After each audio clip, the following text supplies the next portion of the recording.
Ya pemirsa dan juga Agita, kita jangan hanya melihat kegiatan Capres dan Cawapres saja. Betul. Yang perlu kita lihat adalah visi misi dan juga gagasan. Nah sekarang akan kita lihat apa gagasan dari Capres yang sudah kemudian disampaikan. Pemirsa mulai dari Ganjar Pranowo, Anies Baswedan dan Prabowo Subianto.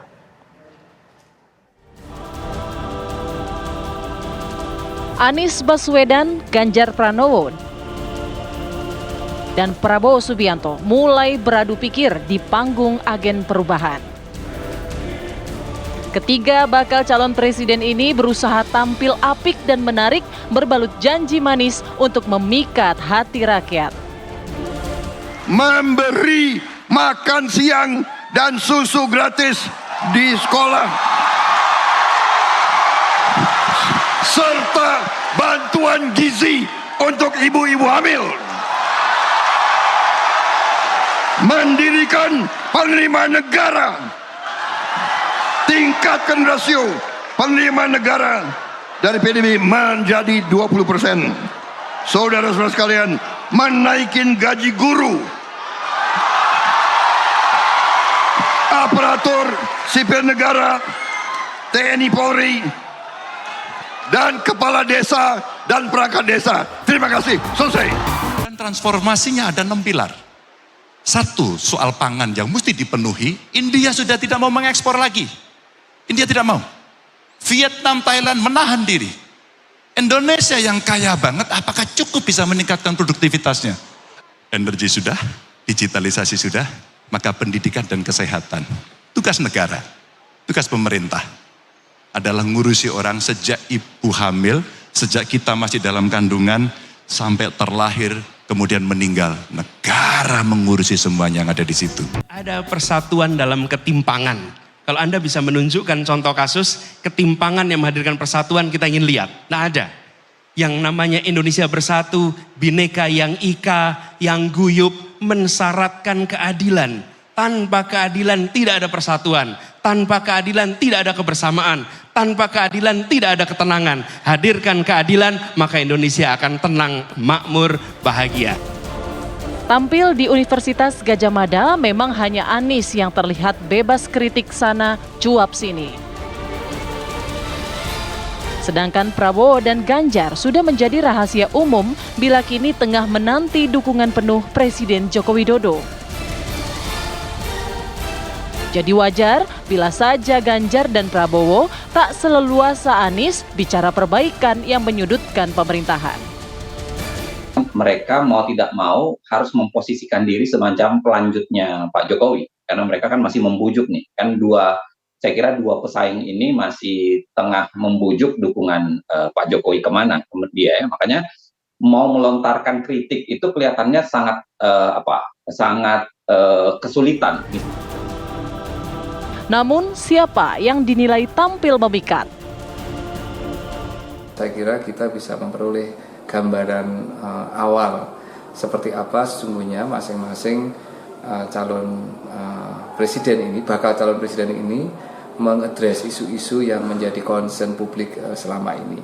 Sangat jelas dari forum yang diselenggarakan, beberapa isu nampaknya masih menjadi perhatian utama dari masyarakat kita, mulai dari penyelenggaraan pemerintahan yang bersih, isu ketenaga kerjaan, isu kesejahteraan, termasuk isu lingkungan.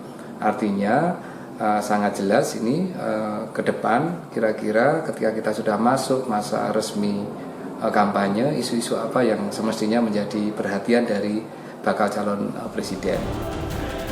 Selain di UGM, Anies dan Ganjar juga sebelumnya telah tampil di Universitas Indonesia. Anies terlihat tanggap menjawab cecaran pertanyaan panelis dan mahasiswa. Demokrasi itu bukan hanya soal ada pemilu atau tidak. Tapi demokrasi itu adalah nilai-nilai yang tumbuh di dalam masyarakat, di mana aspirasi bisa diproses melalui proses politik tanpa ada rasa takut, tanpa ada tekanan, dan kemudian nantinya bisa menjadi keputusan-keputusan yang dilaksanakan semuanya dalam kedamaian. Nah ini yang sekarang seringkali menjadi masalah. Karena kita menyaksikan kalau di sosial media sih banyak sekali yang kalau mau nulis itu nyebutnya Konoha, Wakanda gitu. Sementara Ganjar lugas menjawab statusnya yang kerap dijuluki petugas partai. Saya kader partai, tapi presiden bukan, gubernur bukan. Itulah melayani.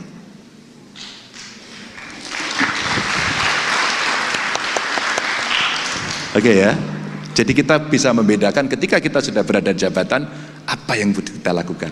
Maka kalau Anda riset tentang saya, apa yang saya lakukan, adakah kemudian saya hanya berpihak pada partai saya? Mungkin nyaris Anda tidak akan menemukan itu. Untuk Pak Anies sendiri gitu, untuk yang pertama kali datang saya salut dengan Pak Anies karena gagasannya tentang bagaimana bangun Indonesia sebagai sentral dari dunia-dunia itu, lalu juga gagasannya dia tentang bagaimana kehidupan demokrasi yang aktif yang disampaikan oleh Pak Anies juga kayak gitu kan. Lalu untuk Pak Ganjar juga saya salut bagaimana Pak Ganjar ini yang katanya terus gaspol untuk berlari akselerasi Indonesia menuju Indonesia emas, itu juga bisa disampaikan dengan baik kayak gitu. Menurut Dekan Fakultas Fisip UI, Anies dan Ganjar menunjukkan kemampuan berdasarkan pengalaman memimpin. Pak Anies menawarkan gagasan keindonesiaan yang luar biasa ya. Kemarin beliau sampaikan bahwa dia ingin rasa bangga kepada negeri, pada Indonesia itu tidak cuma di luar, di artifisial, tapi benar-benar mendalam. Dan bagaimana itu bisa dilakukan? Beliau sampaikan visinya ke depan, bahwa kita harus menjadi generasi yang produktif, mampu membuat satu karya yang inovatif sehingga karya-karya kita bisa dinikmati oleh masyarakat luas, bukan cuma di Indonesia tapi seluruh dunia. Beliau kalau tidak salah menggunakan istilah Indonesia itu hadir di keluarga-keluarga di rumah tangga dunia. Artinya kalau kita sekarang ini kan gadget, elektronik, makanan, berbagai jenis makanan itu kan datang dari berbagai negeri, hadir di keluarga kita. Nah, beliau bercita-cita, bayangkan kalau anak negeri, anak bangsa kita mampu mengeluarkan produk yang kemudian produknya hadir di rumah tangga di seluruh dunia. Betapa kemudian keindonesiaan kita akan muncul. Apa yang bisa kita pelajari dari Pak Ganjar? Beliau menunjukkan sebagai seorang pemimpin yang mencoba mengedepankan kepentingan rakyat kecil ya. Kemarin disampaikan ya, bagaimana pembangunan, strategi pembangunan itu